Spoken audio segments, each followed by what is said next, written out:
The stagecoach lurched to a stop in front of the weathered general store, and Frances Norwood pressed her gloved hand against the dusty window, her heart hammering so hard she feared it might crack her ribs.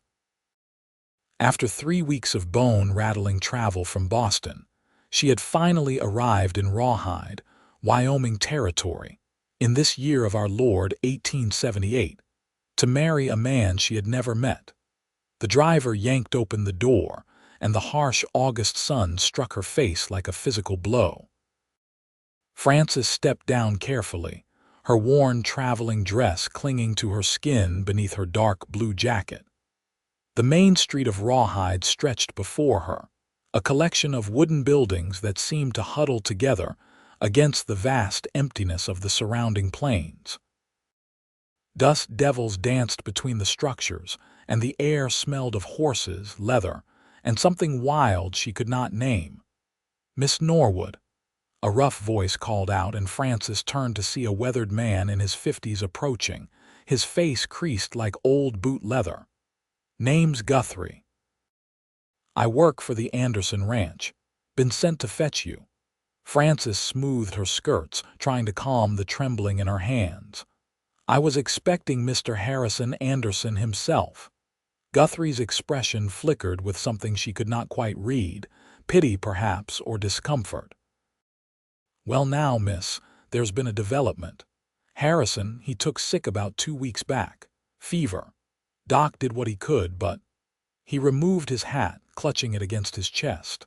"I am real sorry to tell you this after you came all this way, but Harrison passed 4 days ago." The world tilted beneath Frances's feet. She gripped the side of the stagecoach, her knuckles white against the dark wood. "He is dead?" "Yes, miss, real sorry. The whole thing happened quick.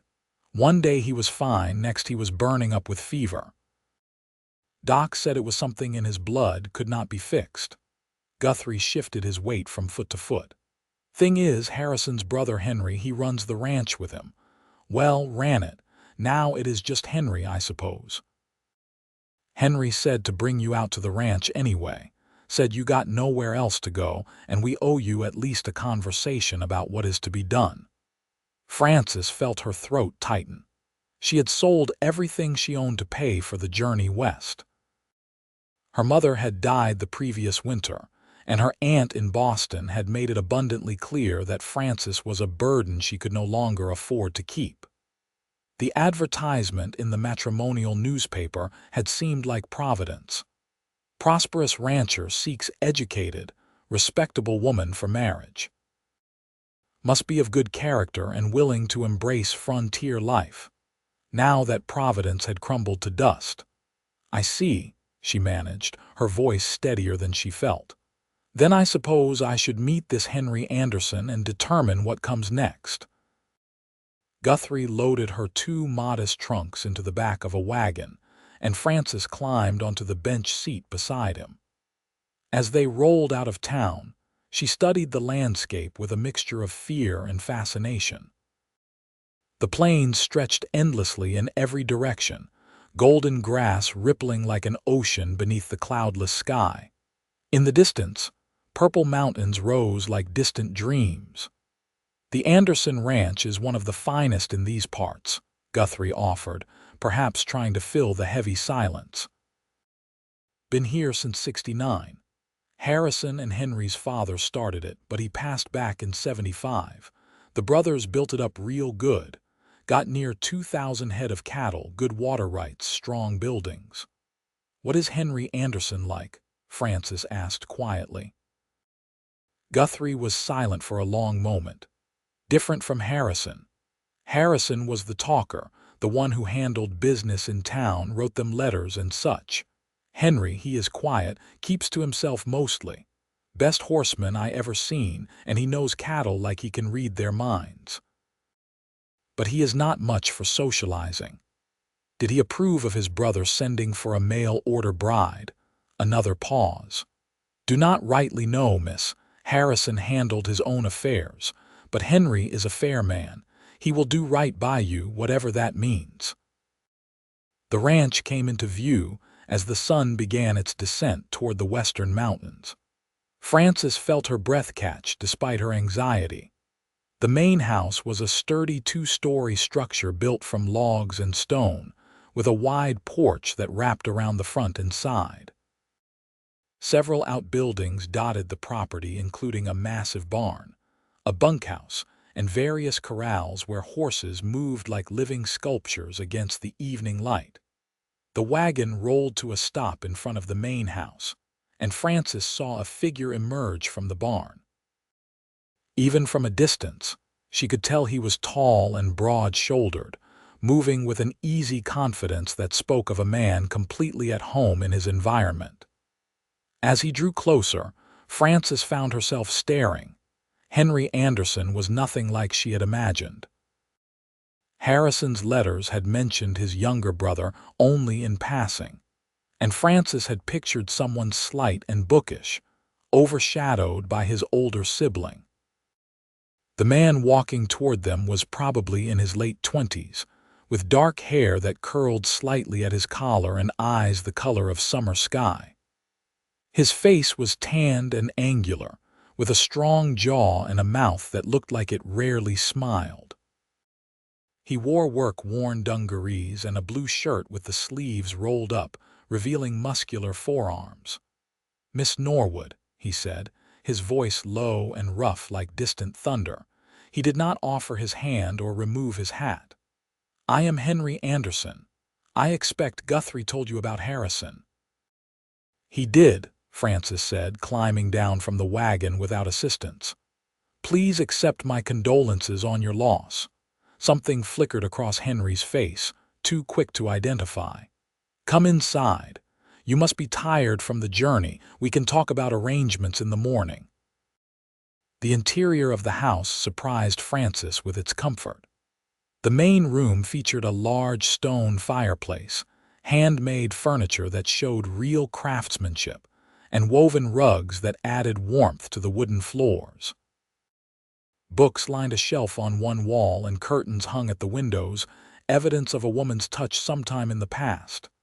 "My mother's things," Henry said, noticing her gaze. "She died when I was 15. Harrison was 18. We kept the house mostly as she left it." A woman emerged from what Frances assumed was the kitchen, wiping her hands on her apron. She was middle-aged with kind eyes and graying hair pulled back in a neat bun. "This is Martha," Henry said. "She keeps house for us and cooks. Martha, this is Miss Frances Norwood." "Oh, you poor dear," Martha said immediately, crossing to take Frances's hands. "What a terrible shock this must be. Come, let me show you to a room. You must be exhausted." Frances followed Martha up a narrow staircase to a small bedroom that looked out over the eastern pastures. It was simply furnished but clean, with a quilt on the bed and a washstand in the corner. "I will bring you some hot water," Martha said. "Supper will be ready in about an hour. Do not worry about Mr. Henry. He seems gruff, but he has a good heart. This whole business with Harrison has hit him hard, though he would never say so." After Martha left, Frances sank onto the bed and allowed herself a moment of pure panic. She was stranded on a ranch in Wyoming territory with nowhere to go and no money to get there. The man she was supposed to marry was dead, and his brother seemed about as warm as the stone fireplace downstairs. She had been foolish to come west, foolish to believe the promises in those letters, foolish to think she could escape the suffocating confines of Boston society by fleeing to the frontier. Now she was more trapped than ever, dependent on the charity of strangers in a land that could kill her without even noticing. Frances stood and moved to the window, pressing her forehead against the cool glass. The sun was setting now, painting the sky in shades of orange and pink and purple that she had never seen in the gray skies of Boston. Despite everything, she felt something stir in her chest. Fear, yes, but also something else, something that felt almost like possibility. Supper was an awkward affair. Frances sat at the long wooden table with Henry at one end and Martha bustling between the kitchen and dining room. Guthrie and 2 other ranch hands ate in the bunkhouse, Martha explained. Henry usually ate with them, but tonight was special given the circumstances. "How long did you correspond with Harrison?" Henry asked, cutting into his beef with precise movements. 6 months, Francis replied. Though his letters were not frequent, he wrote perhaps once every 3 or 4 weeks. That sounds like Harrison. He was never much for writing, though he was better at it than I am. Henry took a drink of water. What did he tell you about the ranch, about his expectations? Frances felt heat rise to her cheeks. He said he wanted a wife who could read and write, who could help with ranch business if needed. He mentioned that life here was hard but rewarding. He promised a comfortable home and respectful treatment. Harrison was honest about that much at least. This is not an easy life, but it is a good one. Henry set down his fork and looked at her directly for the first time since she had arrived. His blue eyes were intense, unsettling. "I will be straight with you, Miss Norwood. You are in a difficult position. I can give you enough money to return to Boston if that is what you want, or you can stay here for a time while you decide what to do next. Martha could use help in the house, and you would earn your keep." "I have no family in Boston," Francis said quietly. "My mother died last winter, and my aunt made it clear I was no longer welcome in her home. That is why I answered Harrison's advertisement." Henry's expression softened slightly. "Then stay as long as you need. We are not in the habit of turning people out." Over the following days, Frances settled into an unexpected routine. She rose early to help Martha with breakfast for the ranch hands, then spent the morning cleaning, mending, and learning the rhythms of ranch life. The work was harder than anything she had done in Boston, but she found she did not mind it. There was a satisfaction in seeing tangible results from her labor. Henry remained largely absent, spending his days working cattle, repairing fences, and managing the dozen men who worked for him. But Frances found herself watching for him, noticing when he rode in at midday to check on things, observing the way he moved with such easy competence through the world he had built. On the 4th day after her arrival, Frances was hanging laundry behind the house when she heard shouting from the main corral. She dropped the sheet she was holding and hurried around the side of the building to see a massive black horse bucking violently while several ranch hands scrambled to safety outside the fence. Henry was inside the corral, standing perfectly still about 20 feet from the horse. He held no rope, no weapon, nothing but his own calm presence. "Get out of there," one of the hands yelled. "That devil will kill you." Henry ignored him. He began speaking in a low voice, too quiet for Frances to hear the words, and took a slow step toward the horse. The animal's eyes rolled white with fear, and it kicked out with its hind legs, but Henry kept moving, kept speaking in that low, steady voice. Frances held her breath.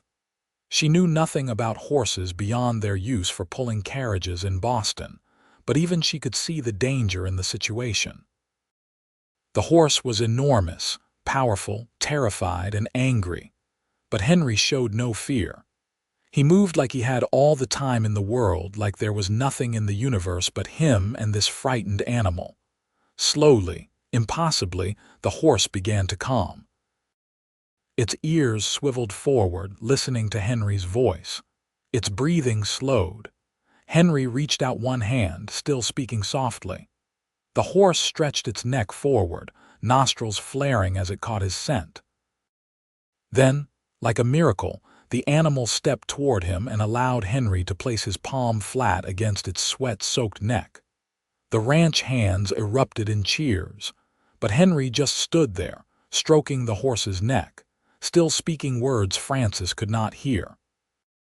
She found herself walking toward the corral as if pulled by invisible strings. Henry looked up as she approached, and for the first time, she saw something like warmth in his eyes. "That was incredible," Frances said. "I thought he was going to kill you." "He is just scared," Henry replied, still stroking the horse's neck. "He was beaten by his previous owner. Guthrie bought him at auction for next to nothing, thinking we could gentle him. I have been working with him for about a week now." "What is his name?" Midnight. "Original, I know." The corner of Henry's mouth twitched in what might have been the beginning of a smile. "Do you ride, Miss Norwood?" I never learned. "Ladies in Boston do not generally ride." "Well, you are not in Boston anymore." This time Henry did smile, a real smile that transformed his entire face, making him look younger and infinitely more approachable. "Would you like to learn?" Frances found herself smiling back. "I think I would, yes." Over the following week, Henry began teaching Frances to ride in the early evenings after the day's work was done. He started her on a gentle mare named Rosie, a patient animal who seemed to understand that her rider was a complete novice. "Keep your heels down," Henry instructed, walking alongside as Frances guided Rosie around the small corral. "And do not grip with your knees so tight. She can feel your tension. Just relax into the saddle." "Easy for you to say," Frances replied, but she tried to follow his directions. "You were probably born on horseback." "Just about. My father had me riding before I could walk properly." Henry reached up to adjust her position slightly, his hands warm through the fabric of her borrowed riding clothes. Frances felt her heart stutter at the contact. "That is better. You are a quick learner." "I have a good teacher." Their eyes met, and something passed between them that Frances could not name. Henry stepped back quickly, clearing his throat. "That is enough for today. You will be sore tomorrow as it is." But Frances did not want to stop. These evening riding lessons had become the highlight of her days, the only time Henry let his guard down enough for her to glimpse the man beneath the stoic exterior. "Tell me about Harrison," she said as Henry helped her dismount. "I know so little about him beyond what he wrote in his letters." Henry's expression shuddered immediately. "What do you want to know? What was he like? You must miss him terribly." For a long moment Henry said nothing. He began unsaddling Rosie with practiced movements, his back to Frances. "Harrison was the golden child," he finally said, his voice carefully neutral. "Charming, smart, good with words. Everyone loved him, my father especially." He paused, and Frances heard something bitter creep into his tone. "Harrison was supposed to run the ranch, handle all the business and planning. I was just the hired help who happened to share blood." "That does not sound very fair." "Ranch life is not about fair, Miss Norwood. It is about survival." Henry finished with Rosie and led her into her stall. "But for what it is worth, Harrison was not a bad man. He could be thoughtless sometimes, selfish even, but he was not cruel. He would have treated you well enough." The implication hung in the air between them. Well enough. Not with passion or deep affection, but adequately. "Why did he send for a bride?" Frances asked. "If you do not mind my asking." Henry leaned against the stall door, studying her with those intense blue eyes. He was 31. Father had been pushing him to marry for years before he died. Harrison always said he was too busy building the ranch, but I think the truth was he just did not want the responsibility of a wife and family. Then last spring, he got it in his head that he needed sons to carry on the family name, so he placed the advertisement. "And you had no say in the matter. It was Harrison's life, his decision." Henry pushed away from the stall and started walking back toward the house. Frances hurried to keep pace with his long strides. "But you live here too. A wife in the house would have affected you as well." Henry stopped walking and turned to face her so abruptly that she nearly collided with him. They stood close enough that Frances could see the gold flecks in his blue eyes, could smell the scent of leather and soap and something essentially him. "You want the truth," he said, his voice low and rough. "I hated the idea.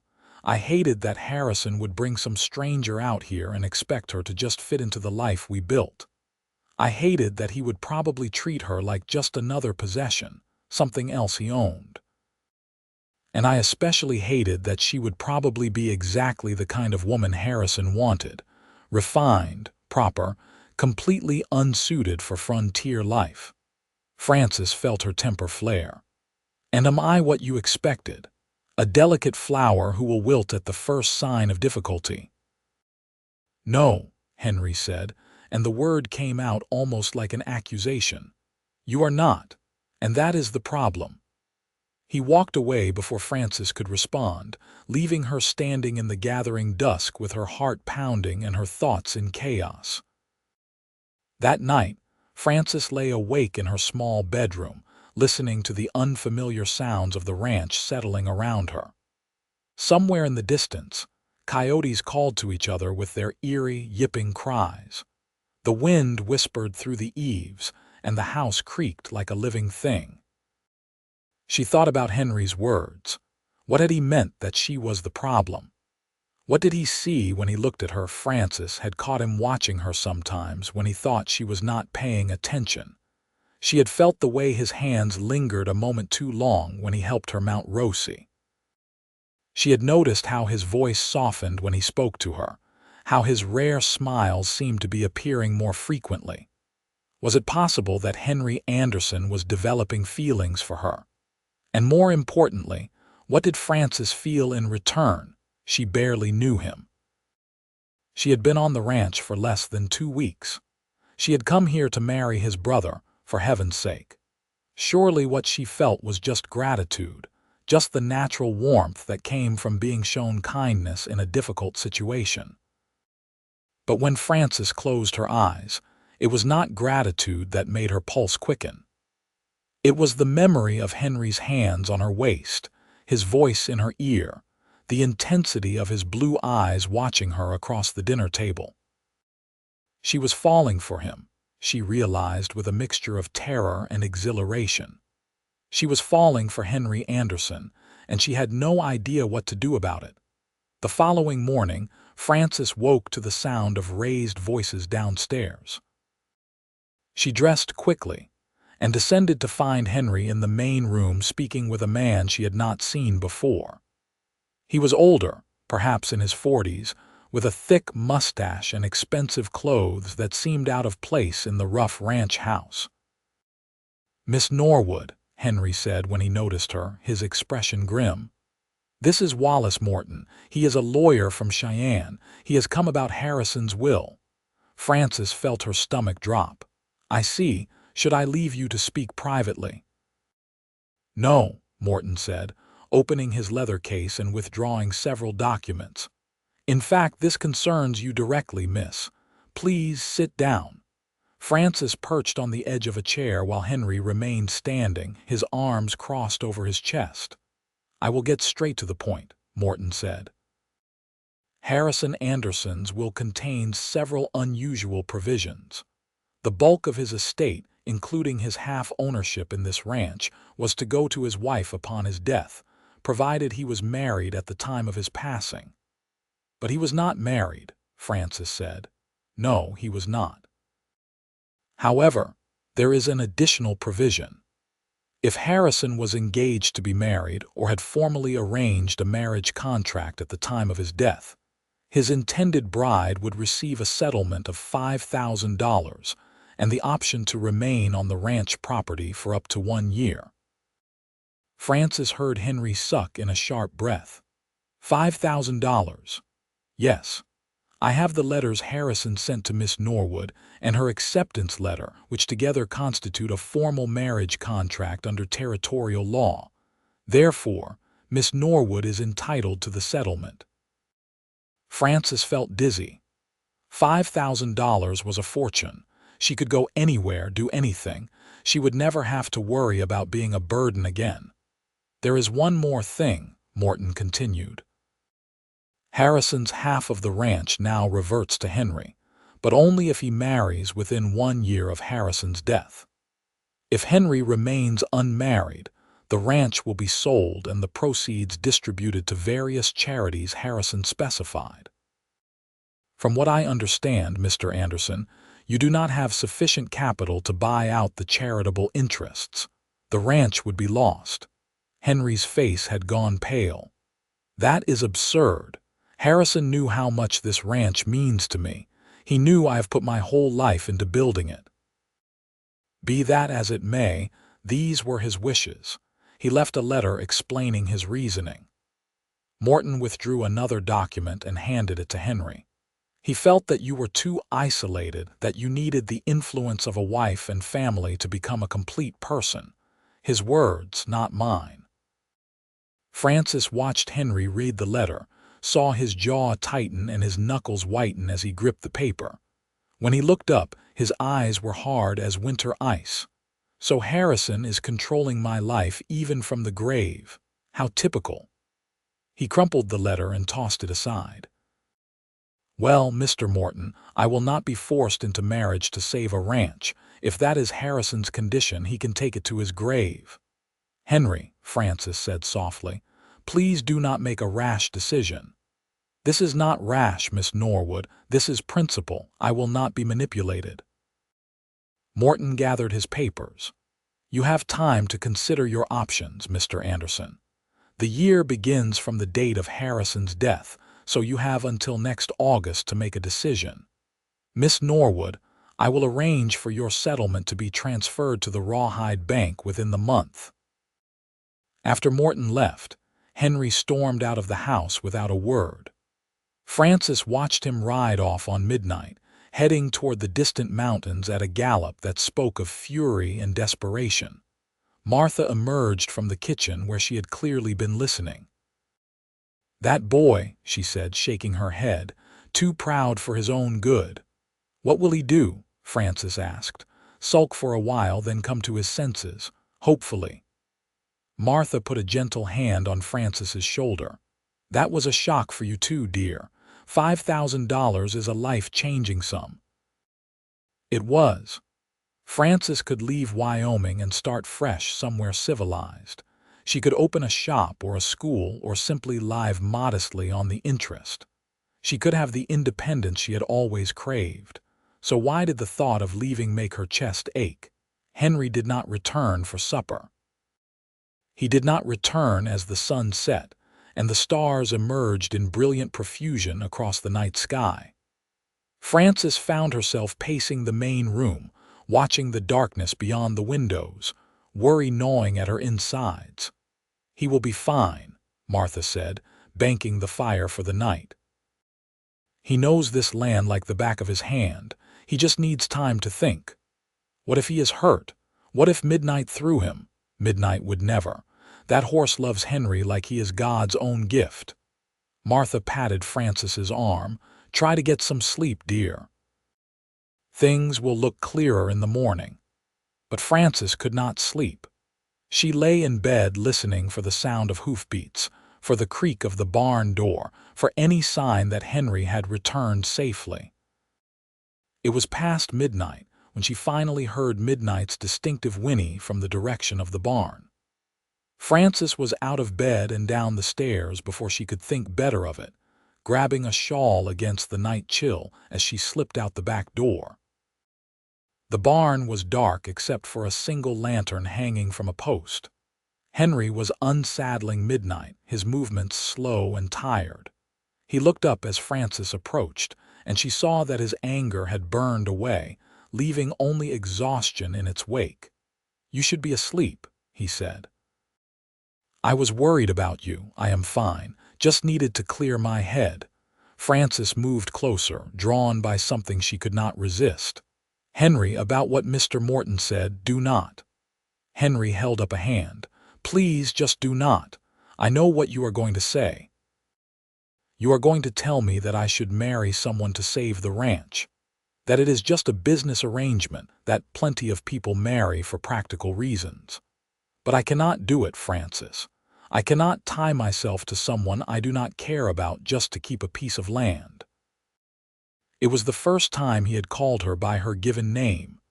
The sound of it in his low, rough voice made something flutter in her chest. "That is not what I was going to say," Francis said quietly. Henry looked at her, really looked at her, and Francis felt like he could see straight through to her soul. "Then what?" he asked. Francis took a deep breath, gathering her courage. "I was going to say that Harrison made a foolish decision, tying up your inheritance with such conditions. But I was also going to say that perhaps he saw something you cannot see. Perhaps he knew that you deserve more from life than just work and solitude. I do not need anyone to tell me what I deserve. Do you not? Because from where I stand, you have spent so long in Harrison's shadow that you do not even know who you are without it." Francis stepped closer, close enough to see the surprise flash across Henry's face. "You are brilliant with horses.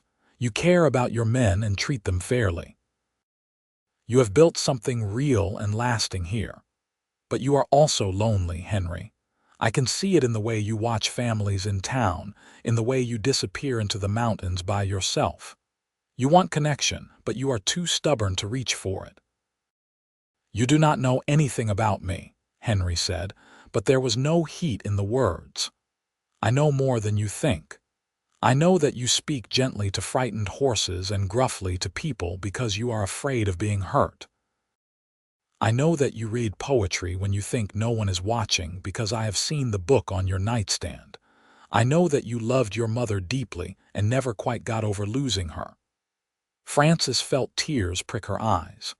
"And I know that you are a better man than you give yourself credit for." Henry stared at her, his chest rising and falling with unsteady breaths. "Why do you care what happens to me? You will have your money soon. You can leave and never look back." "Because I do not want to leave," Francis whispered. "I know I should. I know it would be sensible and practical. But the truth is, I have been happier here these past 2 weeks than I have been in years. And the reason why is standing right in front of me." The silence stretched between them, heavy with possibility. Then Henry moved, closing the distance between them in 2 long strides. He cupped her face in his calloused hands, his thumbs brushing her cheekbones with infinite gentleness. "Francis," he said, and her name on his lips was like a prayer. "I have been trying so hard not to feel this way about you. You were supposed to be Harrison's wife. It felt wrong to want you to think about you the way I have been thinking about you." "Harrison is gone," Francis said, covering his hands with her own. "And whatever might have been between us is gone with him. But this, what is between you and me, this is real. This is now." Henry kissed her then, a slow, sweet kiss that tasted of possibility and promise. Francis melted into him, her arms winding around his neck as his hands slid to her waist, pulling her closer. She had been kissed before, chaste pecks from Boston gentlemen who saw her as a means to an end. But this was different. This was a claiming and a surrender all at once. When they finally broke apart, both breathing hard, Henry rested his forehead against hers. "I am still not going to marry someone just to save the ranch," he said. Francis laughed, a sound of pure joy. "Good. Because you should only marry someone if you love them. Like I love you." The words hung in the air between them, enormous and terrifying and wonderful. Francis pulled back just enough to look into his eyes. "Do you love me?" "Yes," Henry said simply. "I think I started falling for you the moment you climbed down from that stagecoach looking scared and brave all at once. I have been fighting it every day since, but I am tired of fighting. I love you, Francis Norwood. God help me, but I do." "Then marry me," Francis said. "Not to save the ranch, though that would be a nice consequence. But because I love you too. Because these 2 weeks have shown me what life could be like with a true partner. Because when I imagine my future, it is here with you." Henry kissed her again, deeper this time with a passion that left Francis dizzy. When he spoke, his voice was rough with emotion. "Are you sure? Because I come with a lot of complications. I am not easy to live with. I am stubborn and bad-tempered, and I spend too much time alone. And frontier life is hard, Francis. Winters here can be brutal. There will be times when we are snowed in for weeks, times when money is tight and everything feels like too much. I am sure, Francis said firmly. I did not come west looking for easy. I came looking for a life that meant something. I found it. I found you. They married 3 weeks later in the small church in Rawhide, with Martha crying happy tears and the ranch hands whooping and hollering as Henry kissed his bride. Francis wore a simple dress of cream-colored cotton that Martha had helped her sew, and Henry wore his best suit, looking uncomfortable and handsome in equal measure. The celebration back at the ranch lasted well into the night, with fiddle music and dancing and more food than Francis had ever seen. But eventually the guests departed, and Francis found herself alone with her husband in the room that had been Henry's since childhood. I am nervous, she admitted as Henry helped her with the buttons down the back of her dress. So am I, he said, kissing the nape of her neck. We will figure it out together. And they did, with tenderness and laughter and a passion that surprised them both. Later, as Francis lay in Henry's arms listening to his heartbeat slow to a steady rhythm, she felt a peace she had never known. This was home. This man, this ranch, this wild, beautiful land. She was exactly where she was meant to be. The following months brought challenges, as Henry had warned. Francis had to learn an entirely new way of life, from helping with roundup to putting up preserves for winter to doctoring sick cattle. There were days when she fell into bed exhausted, every muscle aching, wondering if she had made a terrible mistake. But there were also moments of transcendent joy. Riding out across the prairie with Henry to check on the herds, the two of them alone under an endless sky. Learning to bake bread in Martha's kitchen while the older woman shared stories of the ranch's early days. Dancing in the barn to music only they could hear, Henry's arms strong around her waist. And the nights. The nights were a revelation, a slow exploration of pleasure and intimacy that deepened their bond with every passing week. Winter came hard that year, with snow piling up to the windowsills and temperatures that made going outside a genuine hardship. But the ranch was well prepared, with enough hay and feed stored to see the cattle through. Henry and his men rotated shifts checking on the herds, breaking ice on the water tanks, and watching for signs of wolves. Francis spent those long winter days reading by the fire, sewing, cooking, and planning for the spring. She also began keeping the ranch's books, discovering she had a knack for organization and numbers. Henry was grateful to hand over that responsibility, confessing that paperwork had always been his least favorite part of ranching. "You are making yourself indispensable," he teased one evening as they sat together on the sofa, her feet in his lap while he rubbed them absently. "That was always my plan," Francis replied. "Make myself so useful you could never imagine life without me." "I could not imagine life without you anyway," Henry said, his voice serious despite the light tone of the conversation. "You are my heart, Francis. Everything good in my life comes back to you." In March, Francis realized she was pregnant. She told Henry while they were out riding together on the first warm day of spring, the prairie coming alive with new grass and wildflowers. Henry went very still in his saddle. "Are you certain?" "As certain as I can be without seeing a doctor, but all the signs are there." Henry dismounted in one fluid movement and lifted Francis down from Rosie, holding her so tightly she could barely breathe.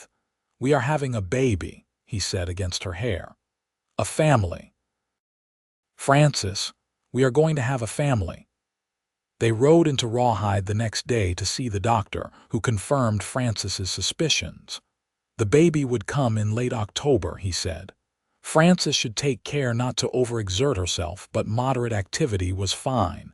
The pregnancy was not easy.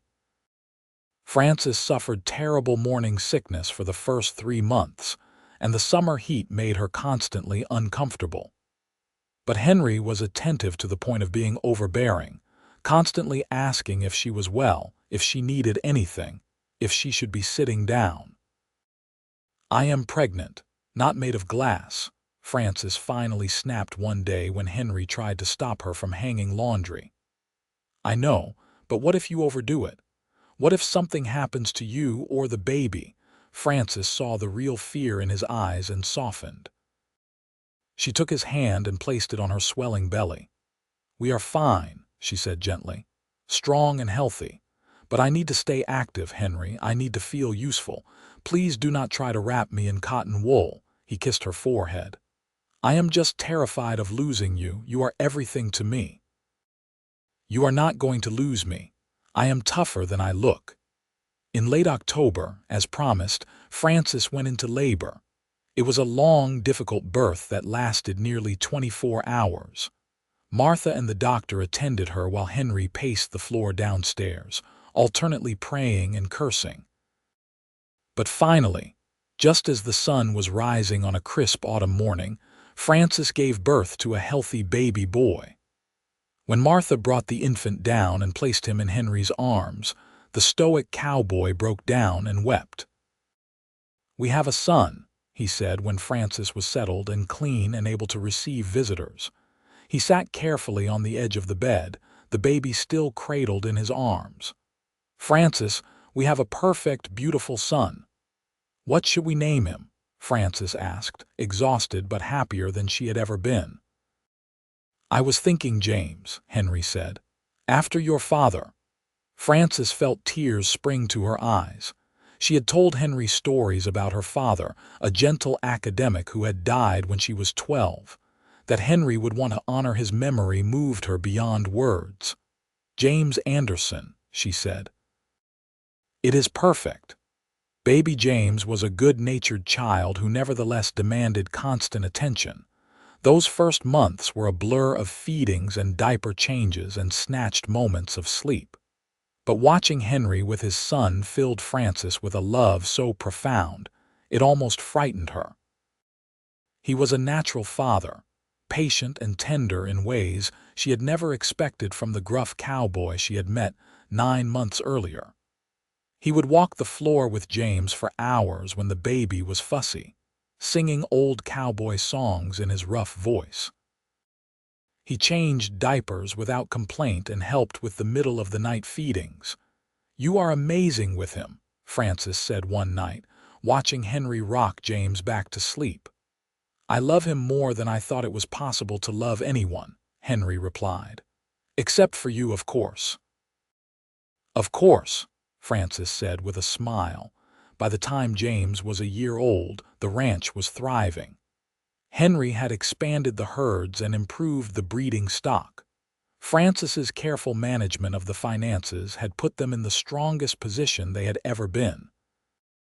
They were able to give the ranch hands better wages and build a new barn to replace the aging original. Life settled into a comfortable rhythm. Frances continued learning about ranch management, and Henry continued to be surprised and delighted by her competence. They were true partners in every sense of the word. When James was 2, Frances became pregnant again. This time the pregnancy was easier, perhaps because she knew what to expect. In the summer of 1882, she gave birth to a daughter they named Mary, after Henry's mother. With 2 small children, the ranch house became a place of laughter and chaos. James was a fearless toddler who wanted to be everywhere his father was, while Mary was a placid baby who seemed content to observe the world with solemn gray eyes. "Our family," Henry said one evening, looking around the dinner table at his wife and children. "I never thought I would have this, never thought I deserved it." "You deserve every bit of happiness in the world," Frances said, reaching across the table to squeeze his hand. "And I intend to make sure you get it." Years passed in a blur of seasons. James grew into a serious boy who followed Henry everywhere, learning about horses and cattle and the land. Mary became a bright, curious child who asked endless questions and had Frances's love of books. When James was 7 and Mary 5, Frances gave birth to another son, Robert. He was a wild child from the start, always getting into mischief and making his parents alternately laugh and despair. By 1887, Henry and Frances had been married for 9 years. The ranch had grown to nearly 4,000 head of cattle, and they employed 20 men full-time. They had weathered droughts and harsh winters, cattle rustlers and market downturns. Through it all, their love had only deepened.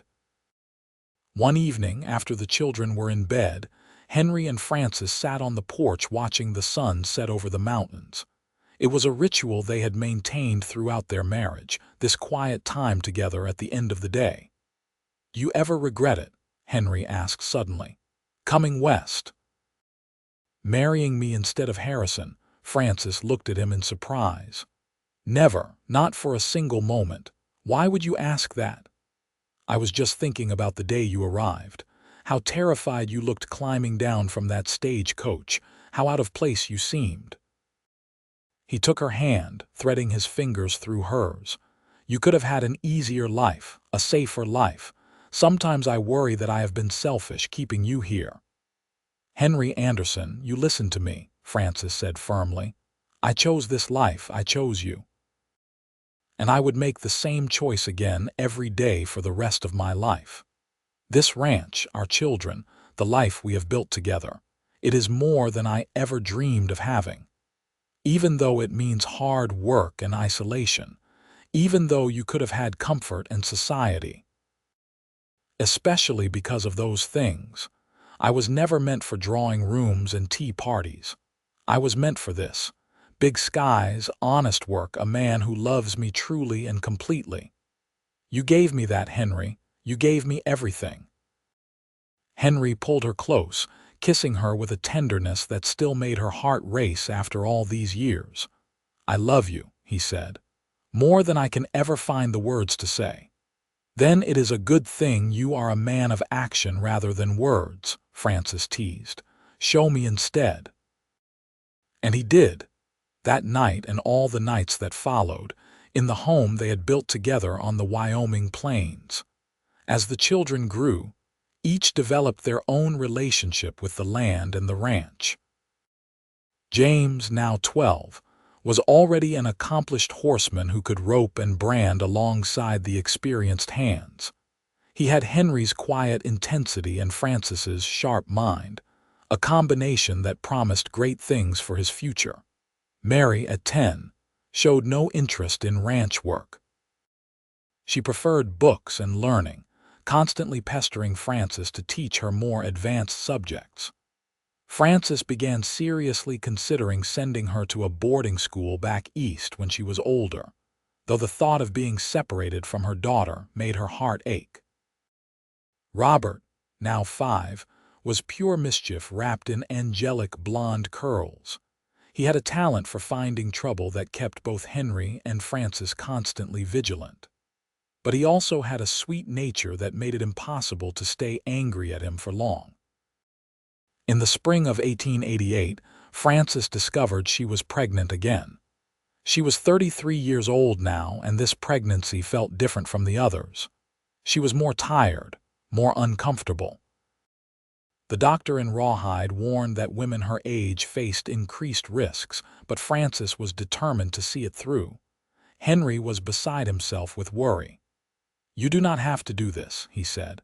"We have 3 beautiful children. That is more than enough." "This baby is already here," Frances said, placing his hand on her belly. "Already part of our family. I am going to be fine, Henry. Trust me." The pregnancy progressed slowly through the summer and into the fall. Frances was on bedrest for the last 2 months, which drove her nearly mad with boredom. But Mary became her constant companion, reading to her mother and helping manage the household in ways that showed real maturity. In early December, Frances went into labor. This birth was harder than the others, complicated by the baby's position and Frances's exhaustion. For several terrifying hours, the doctor was not certain both mother and child would survive, but Frances was nothing if not determined. After nearly 30 hours of labor, she gave birth to twin girls. The doctor was astounded. He had only heard one heartbeat throughout the pregnancy. Henry held his newborn daughters, tears streaming down his face, while the doctor worked to ensure Frances was stable. She had lost a lot of blood and was dangerously weak. For 3 days, Frances drifted in and out of consciousness, balanced on the knife edge between life and death. Henry never left her side, holding her hand and talking to her constantly, telling her about the twins, about how much they needed her, about how he could not survive without her. On the 4th day, Frances's fever broke. She woke to find Henry asleep in a chair beside the bed, his head resting on the mattress near her hand. She stroked his hair gently and he jerked awake. "Frances," he said, his voice breaking, "thank God, I thought I had lost you." "I am still here," she whispered, her throat dry and rough. "I told you I was tough." Henry helped her sit up and brought her water. Then Martha brought in the twins, 2 perfect little girls with dark hair and rosebud mouths. "What should we name them?" Henry asked. Frances studied her daughters, her heart overflowing with love. "Clara and Catherine," she said. "After our mothers." The twins were a handful from the start. They cried in shifts, ensuring that someone was always awake. They seemed to have their own language, communicating in coos and gestures that no one else could understand. But they brought immense joy to the household. James and Mary stepped up to help with the babies, showing a responsibility beyond their years. Even Robert tried to help, though his assistance usually created more work than it solved. Frances recovered slowly from the difficult birth. For months, she was weak and tired, able to do little more than nurse the twins and rest. It was a humbling experience for a woman who prided herself on her strength and competence. But Henry never complained, never made her feel like a burden. He hired additional help for the house and took on more of the child care duties himself. He brought her meals in bed and read to her in the evenings and reminded her constantly how much he loved her.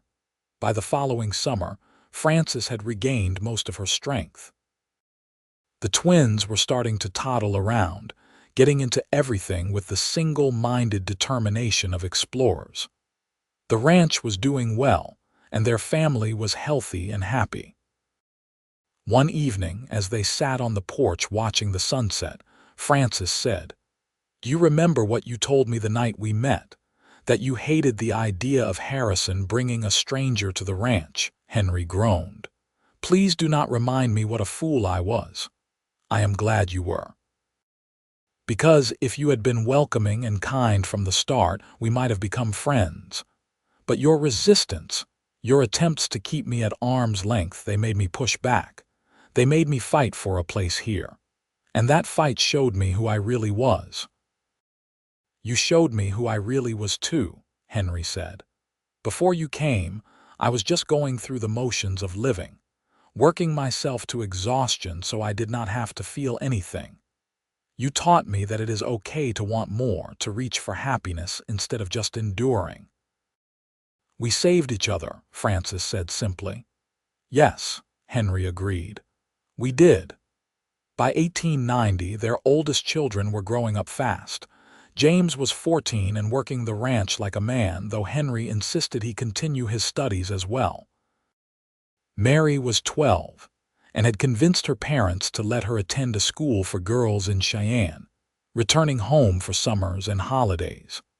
Her letters were full of her studies and new friends, and while Frances missed her terribly, she was proud of her daughter's accomplishments. Robert was 7 and finally starting to settle down, though he still had a wild streak that kept everyone on their toes. The twins, now 2, were bundles of energy who spoke their own private language and seemed to share thoughts telepathically. The ranch had become one of the most successful in Wyoming territory. Henry's reputation as a horseman had spread, and buyers came from as far as California to purchase his stock. Francis managed the business side with skill that would have put many men to shame, negotiating contracts and managing investments with shrewd intelligence. They had built something lasting, something that would endure beyond their own lifetimes. But more than that, they had built a partnership based on mutual respect, deep love, and shared purpose. One day in early fall, a familiar figure rode up to the ranch house. It was Wallace Morton, the lawyer from Cheyenne, now considerably grayer than when they had last seen him. "Mr. Anderson, Mrs. Anderson," he greeted them, tipping his hat. "I hope you do not mind the unexpected visit." "Not at all," Francis said. "Please come inside. I will have Martha bring coffee." Once they were settled in the main room, Morton withdrew a document from his case. "I have some news that I thought you should hear in person. It concerns Harrison's estate." Henry's expression darkened. "I thought that was all settled years ago." It was, but there has been a development. One of the charities that would have received proceeds from the ranch sale has dissolved. Their portion of the theoretical inheritance reverts back to the estate. Since you fulfilled the terms of the will by marrying within the year, that money now belongs to you." "How much?" Francis asked. "Approximately $15,000. Henry let out a low whistle. "That is a fortune." "It is, and it is yours to do with as you please." Morton handed over the document. "I will need your signature on a few forms, but then the matter is closed." After Morton left, Henry and Francis looked at each other in amazement. $15,000, Henry repeated. "We could expand the ranch, buy more land, build new facilities. Or we could invest it," Francis suggested. "Ensure the children's futures, set up funds for their education." "Or both," Henry said. "We have always been good at finding balance." They decided to split the money, using half for ranch improvements and half for investments and the children's futures. It was a windfall they had never expected, a final gift from Harrison that somehow felt like an apology and a blessing combined. The years continued to pass in the way years do, each one marked by small moments of joy and challenge. James grew into a fine young man, eventually taking over more and more of the daily ranch operations. Mary graduated from her school and surprised everyone by deciding to become a teacher, opening a school in Rawhide for ranch children who could not easily travel to larger towns. Robert discovered a talent for horse training, working with the difficult animals that others had given up on. He had Henry's gift with horses combined with a patience that seemed at odds with his wild childhood nature. The twins, Clara and Catherine, grew into identical beauties with completely different personalities. Clara was quiet and artistic, always drawing or sewing. Catherine was bold and adventurous, begging to go on cattle drives with her father and brothers. By 1895, Henry and Francis had been married for 17 years. Their oldest child was 21, their youngest were 7. The ranch was prosperous beyond anything they had imagined, and their family was healthy and happy. One evening, Frances found a gray hair while brushing her hair before bed. She held it up to the lamplight, examining it with rueful amusement. "Getting old," she said to Henry, who was already in bed reading. He looked up and smiled. "You are beautiful. You have always been beautiful, and you always will be. You are biased, absolutely." He set aside his book and held out his hand. "Come here." Francis climbed into bed beside him, settling into the curve of his body with the ease of long practice. "Do you ever think about how different our lives could have been?" "Sometimes," Henry admitted. "If Harrison had not gotten sick, if you had turned around and gone back to Boston. If I had been too stubborn to see what was right in front of me. But none of those things happened. We found each other, built this life together. Best decision I ever made," Henry said, kissing the top of her head. "Asking you to marry me, I asked you," Frances pointed out with a laugh. "Did you? I seem to remember it differently." "Your memory is faulty, old man."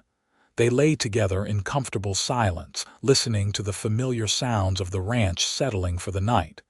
The house creaked around them, full of the memories of 17 years of marriage. 5 children had been born here, countless meals shared, arguments had and resolved, love made and promises kept. "I would do it all again," Frances said softly. "Every hard moment, every challenge, all of it was worth it to end up here with you." "I love you," Henry said, as he had said countless times before and would say countless times again. "Forever, Frances, you are my heart." And there, in the house they had built together on the Wyoming plains, surrounded by the family they had created, and the life they had forged from raw possibility, Frances and Henry Anderson settled into sleep, content in the knowledge that they had found exactly what they had been searching for all along. A love that could weather any storm, a partnership that made them both stronger, and a home that would endure long after they were gone. The story of how a mail-order bride meant for one brother had instead found her true match in another had become legend in Rawhide, told and retold until the details blurred into mythology. But for Henry and Frances, it was simply their life. Imperfect, challenging, and absolutely worth every moment. Their children would grow and have children of their own, carrying the legacy of the Anderson Ranch into the new century. The land they had worked so hard to build would remain in the family for generations, a testament to the power of love, determination, and the courage to reach for happiness even when it seemed impossible. But that was all in the future. For now, on this quiet evening in 1895, Henry and Frances Anderson simply held each other close, grateful for the unexpected journey that had brought them together and the beautiful life they had created from what had started as obligation and transformed into the deepest love either had ever known. The end.